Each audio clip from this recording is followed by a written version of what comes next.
Akkam jirtu daawwattoota xiyyaatti bu'aarra viidiyoo kanarratti rifeensa fuula duraa yookaan immoo beebii heer guddisuuf wantoota nu gargaaran mana keenya keessatti salphumatti wantuma arganuun akkaataa itti guddifnu ilaallaa na faana tura. Bareedina durbaa yookaan istaayilii rifeensaa wantoota bareechisan keessaa tokko beebii heeridha yookaan rifeensa fuula duraa guutuu ta'uudha. Keessattuu rifeensi fuula duraa keenya yoo miidhame rifeensi keenya hanga fe'e yoo dhaame siin bareedu jechuudha. Kanaafuu rifeensa fuula duraa keenya akkaataa mana keenya keessatti salphumatti guddifnu isinitti mul'isuuf dhufeera. Warri haaraa taatan bakka nagaan dhuftan subscribe gochuudhaan gara maatii kiyyaa dabalamaa isiniin jenna. Rifeensa fuula duraa miidhamee fi kunuunsuuf isa viidiyoo kanaan dura irratti hojjedheera. Linkii isaa description box keessatti isiniif kaa'achi argachuu ni dandeettu jechuudha. Dabalataan baay'inni keessan akkamitti beebii heerii guddisnaa naan jettanii na gaafatanii turtanii. Kanaaf immoo wantoota mana keenya keessatti argannu salphumatti akkaataa guddisnu ilaallaa jechuudha. Viidiyoo kanarratti na faana tura. Rifeensi fuula duraa guutuu akka ta'uuf tokkoffaa osoo baay'isiin suuta jennee gogaa rifeensa keenya jala guyyaa guyyaan daqiiqaa 5 maasaaj gochuudha. Maasaaj gochuun rifeensa jala akka jabaatuu fi akka guddatu wantoota godhan keessaa tokkodha. Salphaa fi bu'aa qabeessa kan ta'edha. Beebii heerii yookaan rifeensa fuula duraa yoo hin qabaanne guyyaa guyyaan daqiiqaa 5 gogaa rifeensa keenya suuta jennee maasaaj gochuu beebii heerii guddisuu irra darbee qaamni keenya hunduu akka zanaa jedhu nuuf godha. Lammaffaa irratti vaayitaamin E dha. Vaayitaamin E amala antioksidantii waan qabuuf infekshinoota fi fangasii dhorkuuf rifeensa guddina fayyaa qabeessa akka qabaatu ni gargaara. Qorannoowwan akka mul'isanitti vaayitaamin E guddina rifeensa parsantii 35 ni dabalaa jedhu. Qulqullina buqqee keenyaa eeguuf zayitiin vaayitaamin E baay'inaan faayidaarra ni oola.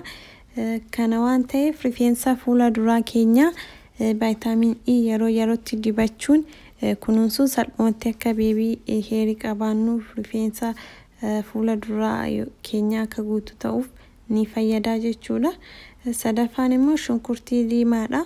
Cuunfaa shunkurtii diimaa rifeensa akka baay'atuu fi akka guddatu baay'inaan faayidaa irra kan ooludha. Akkasumas bu'aa qabeessadhas jechuudha.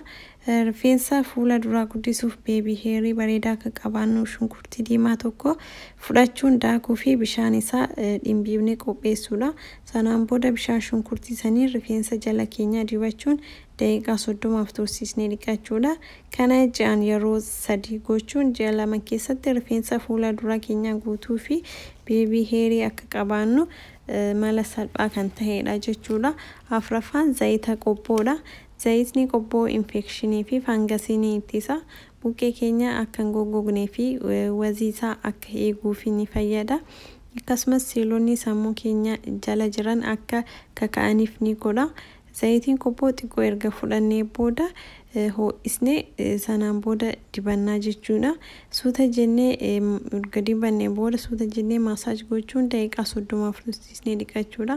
Kana torbaaniin al takka gochuun rifeensa fuula duraa akka nuuf guddatu gochuu ni dandeenya jechuudha. Shanaffaan immoo jeelii alveeraadha. Wantoota guddina rifeensaa saffisiisan keessaa tokko jeelii alveeraadha. Jeeliin alveeraa fangasootaa fi baakteeriyoota waan ittisuuf rifeensa caccabee fi miidhame ni yaala. Alveeraa fresh fudhannee jeelii isaa erga keessaan baasnee booda rifeensa fuula dura keenyaa dibachuun daqiiqaa 30 tursiisnee dhiqachuudha. Kana torbaaniin al 2 gochuun yeroo gabaabaa keessatti jijjiirama isaan arguu ni dandeenya. Afaan immoo rigaa ilkaanii qabaatii dibnee isaan filuudha. Yeroo baay'ee rifeensi fuula duraa haphii fi salphumatti kan miidhamudha. Kanaaf salphumatti akka hin miidhamnee fi jalli isaa akka jabaatuuf akkasumas guddinni isaa akka saffisiisuuf seelota gogaa keenya jala jiran kaasuun ni barbaachisa. Kanaaf immoo rifeensa fuula duraa keenyaa suuta jennee rigaa ilkaaniitiin filuun keenya mala seelota kakaasnu keessaa tokkodha. Kana waan ta'eef guyyaa guyyaan qabaatii xiqqoo tuqsiisnee rigaa keenyaan daqiiqaa muraasaaf filuun salphaadha jechuudha. Akka argitanitti baay'ee wanta nama dhibu hin qabu. Garuu beebii heerii guddisuu fi guutuu gochuuf mala salphaa ta'edha. Kanaaf akka itti fayyadamtan abdiin qaba. Namni garii immoo akka jedhanitti garuu ani isa hin beeku beebii heerii afoo tana yoo haddatan deebisee dafee namaaf hin biqilaa jedhu isan beeku garuu isin akkas gootanii beektan mee gara koomentii jalaatiin naaf barreessaa. Videoon har'aa kana fakkaataa akka warraa fayyadamtan abdiin qabaa. Yoo jaalattan like, share, comment, subscribe gochuudhaan faana turaa isiniin jenna. Hanga video biraatti walitti deebinutti har'aaf xumureera nagaatti.